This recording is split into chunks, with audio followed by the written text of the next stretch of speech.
Hello YouTube family, કેમ છો? તો હું છું આપનો કિરણ કુમાર અને સ્વાગત છે તમારા બધાનું મારા એક નવા વિડીયોની અંદર. તો આજે આપણે આપણા વિડીયોની અંદર વાત કરવાના છે કાયાવારોની. અને કાયાવારોને એટલે કે પોરથી આઈ થિંક 7-8 કિલોમીટર આવેલું છે, જે પોર મોટા બળિયાદેવ મહારાજનું મંદિર છે. ત્યાંથી તમે આવો છો તો 8-9 કિલોમીટરના અંદરમાં કાયાવરણ ગામ આવેલું છે. અને એ ગામની અંદર ખૂબ જૂનું, આઈ થિંક 5000 વર્ષ જૂનું મંદિર અહીંયા છે. તો આપણે એ મંદિરની આજે મુલાકાત લેવાના છે અને દર્શન કરવાના છે.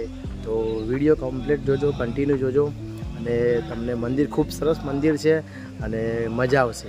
ચાલો ત્યારે મંદિરના આપણે દર્શન કરશું. તો ફાઇનલી અમે કાયાવરણમાં આવી ગયા છે મિત્રો, અને અહીંયા છે ભ્રમેશ્વર યોગ મંદિર. તો મિત્રો લોકેશનની વાત કરીએ તો ગુજરાતની અંદર આવેલા વડોદરા જિલ્લાના ડભોઈ તાલુકામાં આવેલું કારવણ ગામ.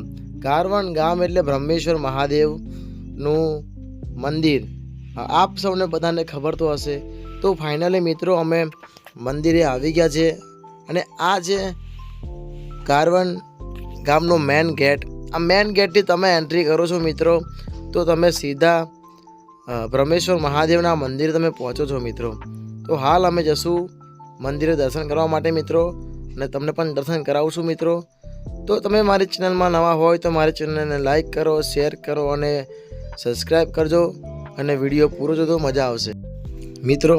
આ છે મંદિરનો મેઇન ગેટ. તમે અહીંયાથી એન્ટ્રી મિત્રો કરી શકો છો. સામે તમે જોઈ રહ્યા છો એ છે બ્રહ્મેશ્વર યોગ મંદિર. તો મિત્રો હાલ આપણે આ મંદિરના ઇતિહાસની વાત કરીએ, એના વિશે કંઈ આપણે જાણીએ એ પહેલાં તમે મારી ચેનલમાં નવા હોય તો ચેનલને લાઈક, શેર અને સબસ્ક્રાઈબ જરૂરથી મિત્રો કરજો.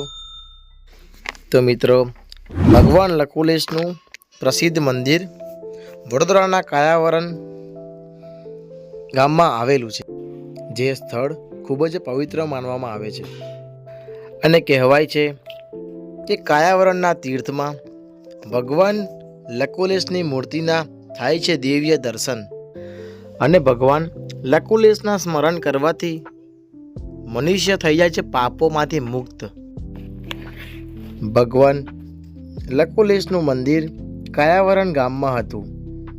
તમે હાલ મંદિરના ભવ્ય દર્શન કરી રહ્યા છો મારા વિડીયોના માધ્યમથી. અને કહેવાય છે કે આ મંદિર કૃપાલવાનંદ સ્વામીના દીર્ઘદ્રષ્ટિ અને રમણભાઈ પટેલના સહયોગથી બન્યું છે. અને કોતરકામથી બનાવેલ મંદિરનો મેન ગેટ અને શ્વેત આરસના પથ્થરથી બનાવેલ મંદિરને જોતાં જ મન તમારું પ્રભાવિત થઈ જાય છે. અને કહેવાય છે કે ભગવાન લકુલેશના પવિત્ર મુખાકૃતિવાળા શિવલિંગના દર્શન કરતાં જ ભક્તો મંત્રમુગ્ધ થઈ જાય છે. ભગવાન લકુલેશનું મંદિર અને એમની મુખાકૃતિવાળા શિવલિંગનું ઇતિહાસ પણ રોચક છે. અને કહેવાય છે કે આ પવિત્ર જગ્યા ઉપર વિશ્વામિત્રી ઋષિએ તપ કર્યું હતું અને બ્રહ્મેશ્વર શિવલિંગની સ્થાપના કરી હતી. અને દ્વાપર યુગના અંતમાં અને કળિયુગના પ્રારંભમાં અને બંને યુગના સંધિકાળમાં ભગવાન શિવે ભગવાન લકુલેશના રૂપમાં માનવ કાયાના રૂપમાં અવરોહણ કરીને અવતાર ધારણ કર્યો હતો. અવતાર કાર્ય પૂર્ણ થયા પછી ભગવાન લકુલેશજી કાયાવરણના તીર્થમાં પ્રતિષ્ઠિત જ્યોતિર્લિંગમાં વિલીન થયા હતા. ભગવાન લકુલેશજી લિંગના અગ્રભાગમાં મૂર્તિ સ્વરૂપે પ્રતિષ્ઠિત થયા. એટલે તો આ મહાન તીર્થ કાયાવરણના નામથી થયું છે પ્રસિદ્ધ. અને આશરે 4000થી 5000 વર્ષ જૂનું સમુદ્ર ઇતિહાસ ધરાવતું આ પ્રાચીન મંદિર, પૌરાણિક મંદિર, પ્રાચીન પુરાવોમાં કાયાવરણને શૈવ તીર્થ અને શક્તિપીઠ તરીકે ગણાવે છે. અને આ મહાન તીર્થમાં ભગવાન શિવજીએ સ્વયં માનવ સ્વરૂપમાં પ્રગટ થઈને તેનું મહત્વ સ્વવિશેષ વધારી દીધું હતું. અને કહેવાય છે કે પ્રાચીન કાળના સમયે આ તીર્થ ઉપર મહર્ષિ ઋષિ, અત્રિત ઋષિ અને વિશ્વામિત્રી ઋષિ જેવા અનેક ઋષિઓએ અહીં આગળ તપ કર્યું હતું. અને કહેવાય છે કે ભગવાન લકુલેશના તીર્થે દર્શનાર્થ માટે આવેલા અને શિવ સંપ્રદાયનું જ્ઞાન પ્રાપ્ત કરે છે. અને ભગવાન લકુલેશે શિષ્યોને યોગ્ય દીક્ષા આપી અને યોગ વિદ્યાનો પ્રચાર કર્યો હતો. તેથી કાયાવરણ મંદિરમાં યોગના આસનો દર્શાવવામાં આવ્યા હતા. અને મંદિરમાં થાય છે દેવી દેવતાઓના વિશેષ દર્શન. યોગનું વિશેષ મહત્ત્વ હોવાને કારણે આ મંદિરમાં યોગ પણ શીખવાડવામાં આવે છે. અને આ ઉપરાંત પ્રકૃતિની ગોદમાં મંદિર દ્વારા હવન કરવામાં આવે છે. અને દર્શને આવતા યાત્રિકો માટે હીરક વિસામો પણ બનાવવામાં આવ્યો છે.